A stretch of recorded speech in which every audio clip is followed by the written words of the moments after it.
और अब बात राज्यसभा के चुनाव की। राज्यसभा के इलेक्शन को लेकर भी इंडिया अलायंस में जबरदस्त खलबली है। झारखंड में राज्यसभा की 2 सीटों के लिए चुनाव हो रहा है। झारखंड मुक्ति मोर्चा ने बैद्यनाथ राम और कांग्रेस ने प्रणब झा को उम्मीदवार बनाया है, लेकिन बीजेपी ने इंडिपेंडेंट कैंडिडेट परिमल नथवानी को समर्थन देकर चुनाव को इंटरेस्टिंग बना दिया है। झारखंड में एक राज्यसभा सीट जीतने के लिए 28 एमएलए की जरूरत है। इंडिया अलायंस के पास 56 विधायक हैं। अगर क्रॉस वोटिंग ना हुई तो इंडिया अलायंस के दोनों उम्मीदवार जीत सकते हैं। एनडीए के पास झारखंड में 24 विधायक हैं। क्योंकि बीजेपी के पास 4 एमएलए की कमी है, इसलिए बीजेपी ने अपना उम्मीदवार मैदान में नहीं उतारा। निर्दलीय उम्मीदवार परिमल नथवानी को सपोर्ट करने का फैसला किया। परिमल नथवानी मुकेश अंबानी के करीबी हैं। पहले भी झारखंड से 2 बार राज्यसभा के मेंबर रह चुके हैं। सभी पार्टियों के साथ उनके गहरे रिश्ते हैं, इसलिए वो अपनी जीत के प्रति आश्वस्त हैं। आज बाबूलाल मरांडी ने कहा बीजेपी के पास नंबर्स नहीं हैं, इसलिए परिमल नथवानी को सपोर्ट दिया है। अब ये नथवानी को सोचना है कि वो 4 विधायकों का सपोर्ट कहां से लाते हैं। स्वाभाविक है कि हमारे पास एनडीए गठबंधन के पास 24 एमएलए है, जीतने के लिए 28 चाहिए। फिर अंततोगत्वा हम सब ने तय किया जब हमारे पास नहीं है तो हम निर्दलीय को हम समर्थन करें। और परिमल नथवानी जी जो कि टेस्टेड है, यहाँ पर 2 बार वो एमपी रहे हैं, अब कहां से आएगा, तो वो नहीं निर्दलीय, वो अपना लड़ रहे हैं, वो बात करेंगे ना। बीजेपी की इस चाल से जेएमएम और कांग्रेस नेता टेंशन में आ गए हैं, क्योंकि एक वोट भी इधर उधर हुआ तो मामला फंस सकता है।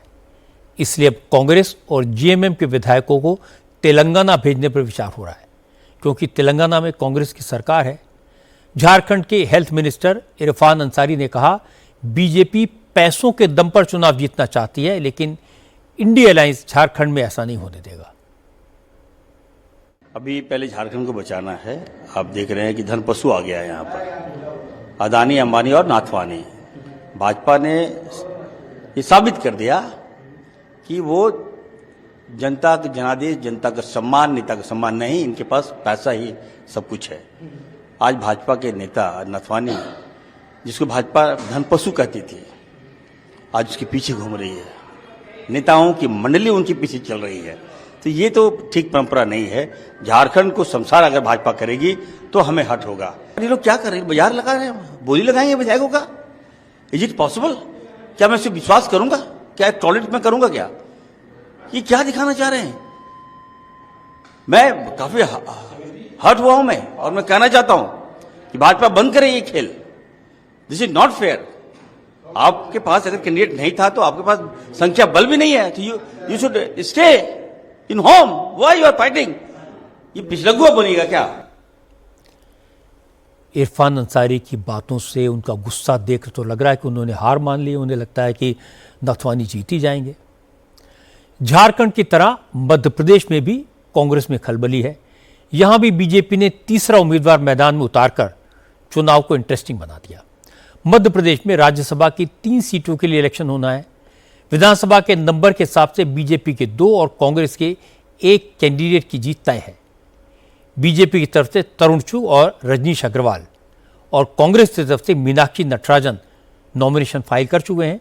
लेकिन आज नॉमिनेशन के आखिरी दिन बीजेपी ने महेश केवट को भी मैदान में उतार दिया। महेश केवट उसी स्थिति में चुनाव जीत सकते हैं जब कांग्रेस के 9 विधायक क्रॉस वोटिंग करें। आज मध्य प्रदेश के मुख्यमंत्री मोहन यादव ने कहा पार्टी ने तीसरा उम्मीदवार उतारा तो है और वो उसकी जीत सुनिश्चित करेंगे। हमारा एक ऐसा कार्यकर्ता जो बाल्यकाल से स्वयंसेवक, विद्यार्थी परिषद, युवा मोर्चा, संघ, ऐसे कई कामों को करते करते अपने राम राजा की नगरी में आज भगवान राम का आशीर्वाद फिर एक बार निषाद राज की परंपरा को कायम करते हुए महेश केवट जी को मिल रहा है। हमें अत्यंत आनंद है हमारे अपने एक ऐसे वर्ग का जिसका लोकसभा, विधानसभा में कहीं इधर हमारे समाज का माझी, मल्ला, रेकवार, इस प्रकार के केवट, इस समाज का प्रतिनिधित्व की कमी थी। मुझे इस बात का भरोसा है भारतीय जनता पार्टी ने सीधे उच्च सदन में प्रतिनिधित्व दे करके हमारी सब वर्गों के प्रति जो प्रतिबद्धता है वो उसका शंखनाद है। मुझे पूरा भरोसा है भारतीय जनता पार्टी अपने तीसरे प्रत्याशी को भी विजय मार्ग पर लेके चलेगी। जब राज्यसभा के चुनाव में बीजेपी एक्स्ट्रा उम्मीदवार उतारती है तो राइवल पार्टीज के लिए खतरे की घंटी बजती है।